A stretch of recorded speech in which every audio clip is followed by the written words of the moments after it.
भाइयों, आप बहुत देर से मेरा इंतजार कर रहे हैं, इसके लिए सबसे पहले आपको बहुत बहुत धन्यवाद।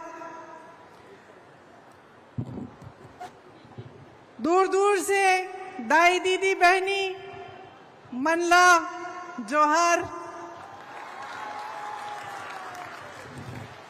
बोलो बमलेश्वरी मैया की जय, छत्तीसगढ़ महतारी की, श्री भूपेश बघेल जी, कुमारी शैलजा जी, श्री टी.एस. सिंहदेव जी, श्री दीपक बैद जी, श्री चंद्रदास महंत जी, श्री तमरदज साहू जी, मोहम्मद अकबर जी, श्री रविंद्र चौबे जी, श्रीमती अनिल भेड़िया जी, मंच पर विराजमान सभी मंत्री, सारे विधायक और विधायिका जी, कांग्रेस पार्टी के कार्यकर्ता, आप सबका भी आज इस मीटिंग में बहुत बहुत स्वागत। सबसे पहले तो आप कह रहे थे बघेल जी कि मेरी बातें सुनना चाहते हैं।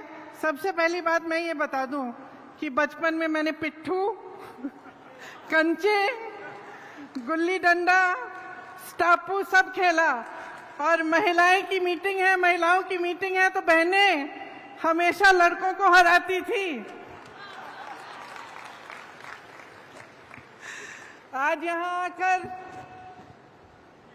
मुझे बहुत गर्व महसूस हो रहा है।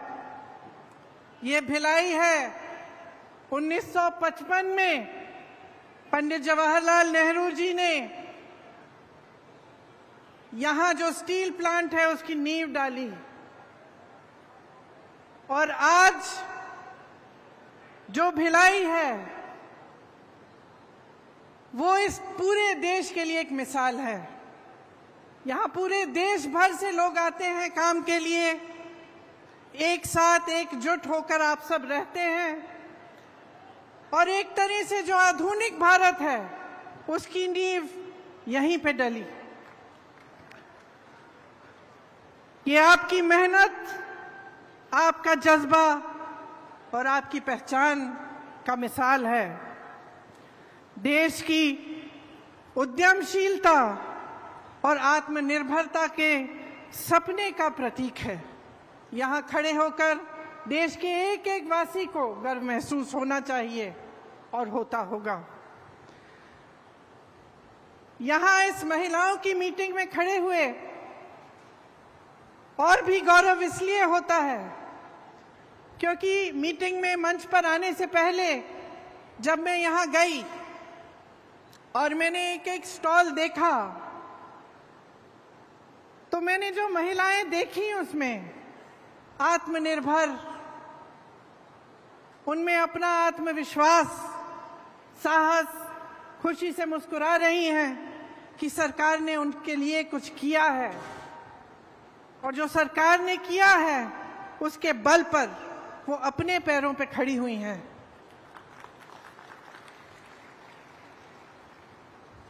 कई बहनों से मैंने पूछा कि इससे पहले क्या करती थी, तो कहा ये पहली बार हम रोजगार कर रहे हैं, पहली बार हम काम कर रहे हैं। मैंने कहा खुश हो? सब ने कहा दीदी बहुत खुश हैं, हम अपने पैरों पर खड़े हो पा रहे हैं। एक नौजवान डॉक्टर हैं, गांव-गांव जाती हैं, दवाइयों का वितरण करती हैं। कुछ लड़कियां थीं जो गोबर के साथ अन्य ऐसी चीजें बनाती हैं जिसके वो काम आती हैं, जो बेच सकते हैं, उससे कमाती हैं। स्वयं सेवा समूह है, और आप यहाँ बैठी हैं, आप सबको मालूम है कि स्वयं सेवा समूह के साथ जुड़ने से कितनी अपनी तरक्की हो सकती है। इस सब से मुझे लगा कि छत्तीसगढ़ महतारी के एक हाथ में छत्तीसगढ़ी संस्कृति का कलश है, तो दूसरे हाथ में विज्ञान और तकनीक का ब्रह्मास्त्र भी है। देखिए, गर्व इसलिए होता है क्योंकि अगर आप भिलाई को लें या आप इस सारे कार्यों को लें जो छत्तीसगढ़ की आज सरकार कर रही है, तो ये एक अलग तरह की राजनीति का प्रतीक है। हमारी जो राजनीति है इस देश की, उसकी नींव स्वतंत्रता संग्राम में डली। पंडित जवाहरलाल नेहरू के साथ ऐसे महापुरुष थे जो आजादी के लिए लड़े, और उन्हीं के असूलों से, उस संग्राम के असूलों से ये देश बना। तो ये एक ऐसी राजनीति है जिसके नेता आगे भी देखते हैं भविष्य के लिए, और साथ साथ वर्तमान को भी मजबूत बनाते हैं। मैंने खुद अपने अनुभव से ये देखा कि ये राजनीति क्या है। मैं आपको एक कहानी बताती हूँ। बहुत छोटी थी, 12-13 साल की होंगी। अनोखे लाल मेरे दोस्त अमेठी से आए हैं। अमेठी की एक बात है, मेरे पिताजी प्रधानमंत्री थे, उनके साथ मैं अमेठी के दौरे पे गई। आपको मालूम होगा वो उसका सांसदीय क्षेत्र होता था। खुद जीप चलाते हुए वो गए, मैं उनके साथ साथ बैठी थी। हम एक गांव में पहुंचे। गांव में हम उतरे और सड़क पर चलकर कुछ लोगों से बातचीत करने लगे। अचानक एक महिला उठी, बहुत जोर जोर से डांटने लग गई मेरे पिताजी को। तो मैं खुद चौंक गई, क्योंकि पिताजी से तो थोड़ा सा डर तो बच्चों को होता ही है, लेकिन उसके ऊपर से वो प्रधानमंत्री थे और मैंने ऐसे नहीं देखा था कि कोई उनको ऐसा डांट सके। तो डांटने लगी कि भाई मेरी सड़क है, पानी बरसा था, पूरी सड़क डूब गई है, उसमें तुमने क्या किया? और मेरे पिताजी उनको जवाब दे रहे थे। तो ये उस समय की राजनीति है जब प्रधानमंत्री तक नेता को एहसास होता था कि जनता के प्रति उसकी जवाबदेही है। गाड़ी में बैठे मैंने कहा, बुरा नहीं लगा पापा? कहते बिल्कुल नहीं, ये मेरा कर्तव्य है और ये उसका कर्तव्य है, उस महिला का, कि मुझे याद दिलाए, मुझे बताए कि यहाँ ये समस्या है, इस समस्या को सुलझाओ। अब आगे आइए, तकरीबन 40 साल बीत गए, मैं बुढ़ी होने वाली हूँ। मैं उत्तर प्रदेश में काम कर रही थी। एक मोहल्ले के अंदर चली गई, एक महिला मिली, चूल्हे पे खाना पका रही थी। मैंने पूछा गैस सिलेंडर है? कहा है दीदी, खाली पड़ा है। मैंने कहा भर सकती हो? कहती है नहीं भर सकती, पैसे नहीं है। मैंने कहा घर पे काम कौन करता है? उसने कहा कोई नहीं करता, रोजगार नहीं मिलते आजकल। तो मैंने कहा कमाती कैसी हो, कैसे हो? तो उसने कहा थोड़ी बहुत कांच की चूड़ियां थी, उनको वो जोड़ जोड़ के वो कमा लेती थी थोड़ा बहुत। तो मैंने कहा भाई मोहल्ले की क्या परिस्थितियां हैं? उसने कहा दीदी बिजली के खंभे हैं, बिजली नहीं आती, पानी की टूटी है, पानी नहीं आता, सड़क तो आपने देखी होगी खराब पड़ी हुई है। तो मैंने कहा वोट किसको दोगी? इसी विधायक को दोगी? क्या कहा उसने? मैं इसी को दूंगी। मैंने कहा अरे वाह, अभी तो तुम कह रही थी कि पानी नहीं है, बिजली नहीं है, सड़क नहीं है, रोजगार नहीं है, कमा नहीं पा रही हो, तो इसको क्यों वोट दोगी? इसने क्या किया है तुम्हारे लिए? तो वो धर्म की बातें करने लग गई, जाति की बात करने लग गई। तो तब की राजनीति और आज की राजनीति में बहुत फर्क है। और फर्क क्या आया है? जनता जागरूक तब भी थी, जनता जागरूक अब भी है, लेकिन अब जनता के जज्बातों का इस्तेमाल हो रहा है। धर्म की बातें होती हैं, जाति की बातें होती हैं, और इसमें इनका राजनीतिक इस्तेमाल होता है। और इनका राजनीतिक इस्तेमाल इसलिए होता है क्योंकि जब आपका ध्यान उस तरफ होता है जहां आपके जज्बात है, आपका धर्म है, आपकी जाति की बात है, तो आप नहीं पूछेंगे कि मेरी सड़क तुमने ठीक क्यों नहीं की,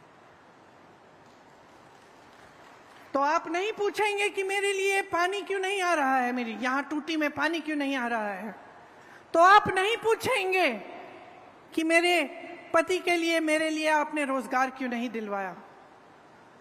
और ये एक साजिश है, एक बहुत बड़ी राजनीतिक साजिश है, जिसे आप सबका ध्यान भटकाया जाएगा ताकि आप सही सवाल नहीं उठा पाएंगे।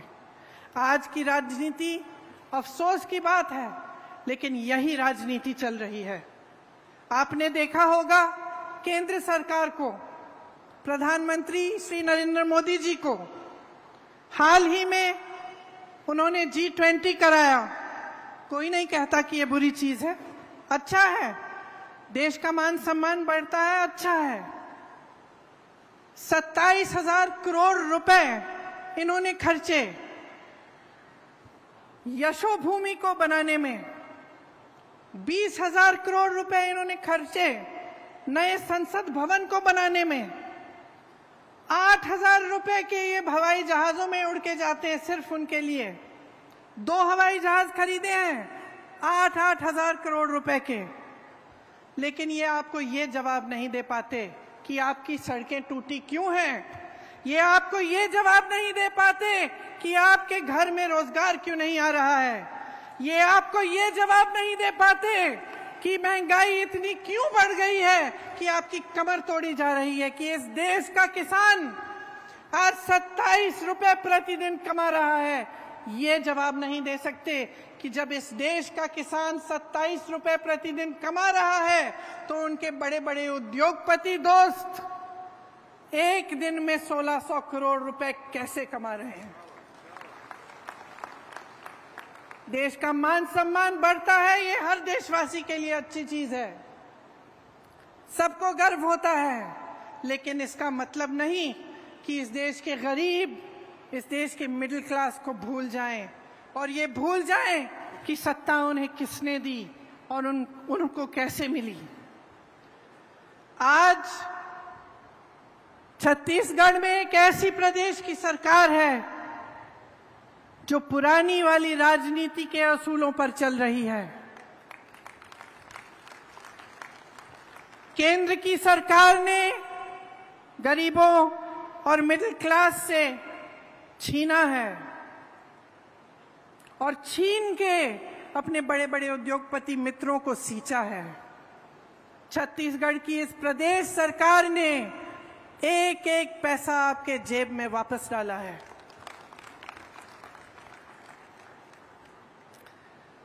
महिलाओं के लिए जितनी भी स्कीमें की हैं, वो इस भावना को मन में रखते हुए की हैं कि महिला क्या है और कितना बोझ उठाती है। इस देश की रीढ़ की हड्डी है महिला। मेरी बहनें, समाज का, परिवार का पूरा बोझ आप उठाती हैं। मुख्यमंत्री जी भाषण दे रहे थे, वो खुद कह रहे थे कि जानते हैं कि चाहे आप बाहर जाएं काम करने के लिए, तब भी आप घर आएं तो आपको घर का काम करना पड़ता है, आपको परिवार में बच्चों की परवरिश करनी पड़ती है और आप मुस्कुराते हुए ये बोझ उठाती हैं। मैं जानती हूं कि रात को आखिर में, सबसे आखिर में जो सोती है वो महिला होती है। जब सारा घर साफ हो जाता है, चाहे कहीं की भी हो, चाहे वो गरीब महिला हो, चाहे बड़े घर की महिला हो, लेकिन परिवार का बोझ, समाज का बोझ भी उठाती है।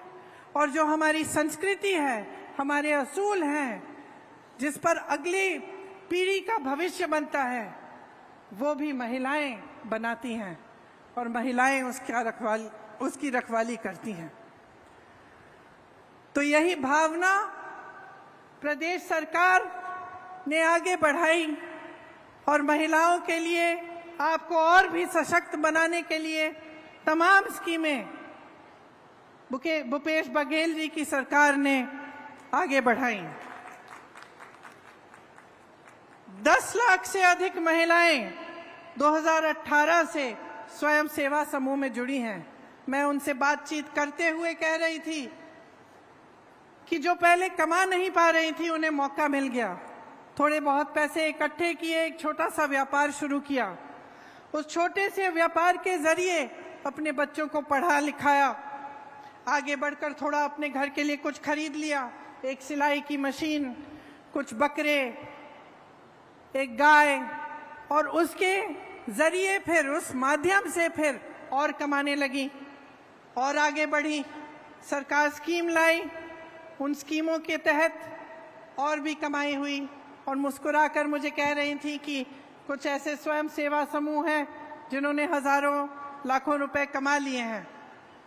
इसी तरह से जो आंगनवाड़ी की कार्यकर्ता हैं, उनका मानदेय बढ़ाकर 10,000 रुपए बनाकर उनकी मदद कराई। सहायिका को भी मदद की, उनका भी मानदेय बढ़ाया। मिनी आंगनवाड़ी की कार्यकर्ताओं का भी 7,500 तक बढ़ाया। मितानिन बहनों की प्रतिमाह 2,200 रुपए की आय उनको भी दिलवाई। मुख्यमंत्री सुपोषण अभियान से जो कुपोषित महिलाएं हैं उनका भी लाभ हुआ। दाई दीदी क्लिनिक शुरू करवाई, जिससे महिलाओं के लिए महिलाओं द्वारा संचालित क्लिनिक बनी, जिससे निःशुल्क इलाज हो रहा है। महतारी जतन योजना एक ऐसी योजना जिससे गर्भवती महिलाएं को अच्छा भोजन मिलता है, उनको पौष्टिक भोजन मिलता है। सरकारी स्कूलों में लड़कियों को स्नातक तक मुफ्त शिक्षा दिलवाई। स्वामी आत्मानंद स्कूल में 50% महिला का आरक्षण हुआ। मैं कुछ छात्राओं से मिली, इतनी खुश लग रही थी, कह रही थी इंग्लिश मीडियम स्कूल है, बहुत खुश थी, उन पे अपने आप पर गर्व था। महिला स्वयं सहायता समूह में करोड़ों के लोन माफ किए गए। मुख्यमंत्री नोनी सशक्तिकरण सहायता योजना से श्रमिकों की बेटियों को 20,000 रुपए की आर्थिक मदद मिली। गोठान समितियों में हजारों महिलाओं को रोजगार मिला। मिशन क्लीन सिटी परियोजना के तहत हजारों महिलाएं कार्यरत हुईं, और ऐसी बहुत सारी और स्कीमें प्रदेश सरकार ने खास तौर से मेरी बहनों के लिए लागू की। ये सब इसलिए हो रहा है क्योंकि छत्तीसगढ़ की सरकार का आपके लिए एक विजन है, और वो आज तक सीमित नहीं है। वो आपके आज को मजबूत बनाना चाहते हैं और आपके कल को भी बुलंद बनाना चाहते हैं। आप सब ने अक्सर सोचा होगा कि सत्ता के पीछे लोग बहुत दौड़ते हैं, खासतौर से नेता लोग बहुत दौड़ते हैं, और मैंने अपने अनुभव में देखा है कि कई ऐसे नेता होते हैं जो सत्ता के लिए ही उत्सुक होते हैं, महत्वाकांक्षी होते हैं, और सत्ता इसलिए चाहते हैं ताकि उनका मान सम्मान बढ़े, उनके पैसे इकट्ठे हों, उनके बड़े बड़े महल बने। वो एक तरह का नेता होता है। लेकिन एक अलग तरह के नेता भी होते हैं जो सत्ता इसलिए चाहते हैं क्योंकि उस सत्ता के जरिए जनता की भलाई कर पाएंगे।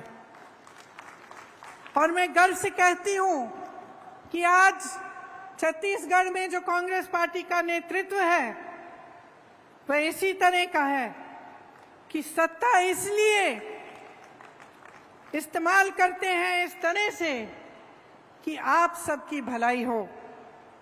जैसे मैंने कहा कि जो आपकी संपत्ति है, इस देश की संपत्ति है, इस प्रदेश की संपत्ति है, वो आपके काम आई। आपने देखा होगा कि केंद्र सरकार सहायता नहीं करती प्रदेश की सरकार की, और केंद्र सरकार की जो नीतियां हैं उनके तहत जितनी भी देश की संपत्ति थी, चाहे बड़े बड़े पीएसयू थे, चाहे बंदरगाह थे, चाहे एयरपोर्ट थे, सब बड़े बड़े उद्योगपतियों को दिए गए। ये आपकी संपत्ति थी, आज आपकी नहीं रही। ऐसी सरकार केंद्र में है तो एक तरह से आपका ये सौभाग्य है कि प्रदेश में जो सरकार है वो आपके हित की रक्षा करती है, और जो देश की केंद्र की सरकार है उनकी जो तमाम ऐसी नीतियां हैं जिससे जनता का नुकसान हो रहा है उससे आपको बचा कर रखती है। जितनी महंगाई आज बढ़ गई है केंद्र की सरकार की नीतियों की वजह से, उससे कुछ हद तक छत्तीसगढ़ की जनता, छत्तीसगढ़ का किसान, नौजवान बच रहा है।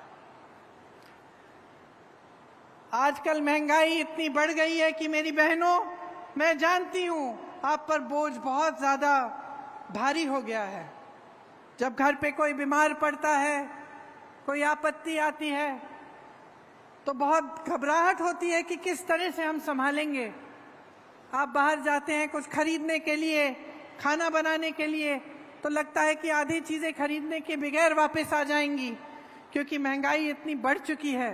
गैस की सिलेंडर की बात की मैंने, तेल की बात की, ये सब देश में इन सब की कीमत इतनी बढ़ चुकी है कि गरीब और मिडिल क्लास के लोग पिस रहे हैं इस महंगाई में। लेकिन इस बीच छत्तीसगढ़ की सरकार जो है, उसने आपकी राहत के लिए और आपकी मदद के लिए बहुत कार्य किए हैं। आज छत्तीसगढ़ का किसान खुश है। खेती उसके लिए एक लाभ का जरिया बन गया है।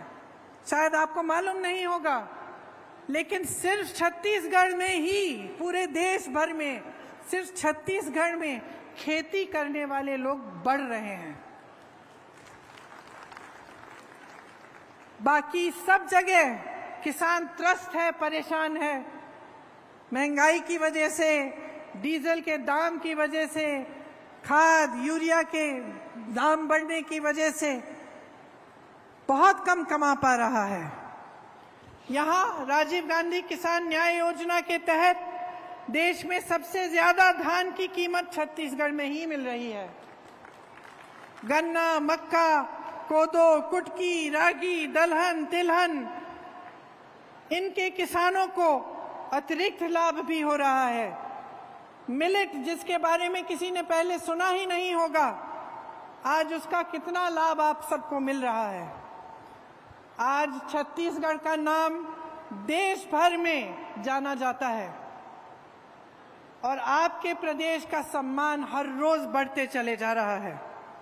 मैंने सुना कि प्रधानमंत्री मोदी जी यहाँ आकर धान खरीदी का श्रेय लेते हैं। मैं उत्तर प्रदेश से आती हूँ। मैं पूछना चाहती हूँ कि अगर मोदी जी की सरकार ही छत्तीसगढ़ का धान खरीद रही है, तो उत्तर प्रदेश के किसान अपना धान 1200 या 1400 रुपए में क्यों बेच रहे हैं? वहां तो इन्हीं की सरकार है। आवारा पशु की इतनी बड़ी समस्या पूरे उत्तर भारत में है। जहां जहां हम जाते हैं लोग त्रस्त हैं, परेशान हैं। आवारा पशु रात को खेती खा रहा है। पूरी रात महिलाओं को खेती में बैठना पड़ता है अपनी खेती की रखवाली करने के लिए। यहाँ जो गोठान की स्कीम है, उसके जरिए ये समस्या ही दूर हो चुकी है। इसका मिसाल हर चुनाव में हम हर प्रदेश में देते हैं। उत्तर भारत में, उत्तर प्रदेश में मैंने गांव-गांव में कहा कि छत्तीसगढ़ का मिसाल देखिए, ये समस्या हल हो सकती है। छत्तीसगढ़ में हल की गई है। सरकार बनने पर 24 घंटों के अंदर अंदर ही छत्तीसगढ़ के किसानों का कर्ज माफ होना शुरू हुआ। भूमिहीन कृषि मजदूरों को सालाना 7,000 रुपए की अधिक सहायता मिल रही है। 91 लाख एकड़ वन भूमि पर 5 लाख से अधिक पट्टे दिए गए हैं। बस्तर में आदिवासियों की 4,200 एकड़ कृषि भूमि वापस की गई है। इसी तरह से लाखों बीपीएल परिवारों का 5 लाख तक निःशुल्क इलाज हुआ है। तेंदुपत्ता संग्रह का मेहनताना बढ़ाकर 4,000 रुपए कर दिया गया है। कमजोर वर्ग के 2.5 लाख से ज्यादा बच्चों को आधुनिक स्कूलों में शिक्षा मिल रही है। देखिए, ये प्रदेश, ये देश, ये आपकी संपत्ति है। आज जिन समस्याओं से आप जूझ रहे हैं, उनमें साफ है कि केंद्र सरकार की जो नीतियां हैं, उनकी वजह से महंगाई, बेरोजगारी बढ़ रही है। प्रदेश सरकार पूरी तरह से कोशिश करती है कि इन समस्याओं से आपको बचाए और आपकी सहायता करे। चुनाव आने वाला है। चुनाव के समय सब नेता आपके सामने आकर वोट मांगते हैं। मैं सिर्फ आपसे आपकी जागरूकता मांग रही हूं। जागरूक बनो। जो कहानी मैंने आपको बताई कि एक गांव की महिला ने प्रधानमंत्री से पूछा कि तुमने मेरी सड़क ठीक क्यों नहीं की, उस तरह से आप भी बनो। जागरूक बनो और देखो कि पिछले 5 सालों में इस प्रदेश सरकार ने आपके लिए क्या नहीं किया, कितने कैसे कार्य किए हैं जिससे आप आगे बढ़ रहे हैं और आप विकसित हो रहे हैं। आपका नाम, आपके प्रदेश का नाम देश भर में, दुनिया भर में रोशन हो रहा है। और इस जागरूकता का इस्तेमाल अपनी ही भलाई के लिए करो। जब सवाल उठाते हो, जब जागरूक बनते हो, तो आपकी समस्याएं आगे आती हैं और आपका ध्यान भटकता नहीं है।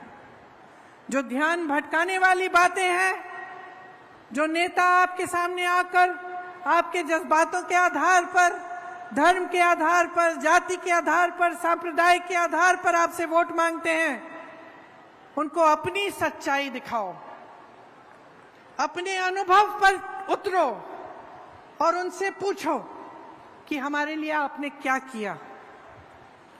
और जब आप ये सवाल छत्तीसगढ़ की प्रदेश की सरकार से पूछेंगे तो इसका जवाब आपको हर जगह मिलेगा। आपको उन महिलाओं से मिलेगा जो यहाँ पे स्टॉल्स में हैं, पाठशालाओं से मिलेगा, नौजवानों से मिलेगा और हर उस व्यक्ति से मिलेगा जिसके लिए इस प्रदेश की सरकार ने दिन रात एक करके काम किया है।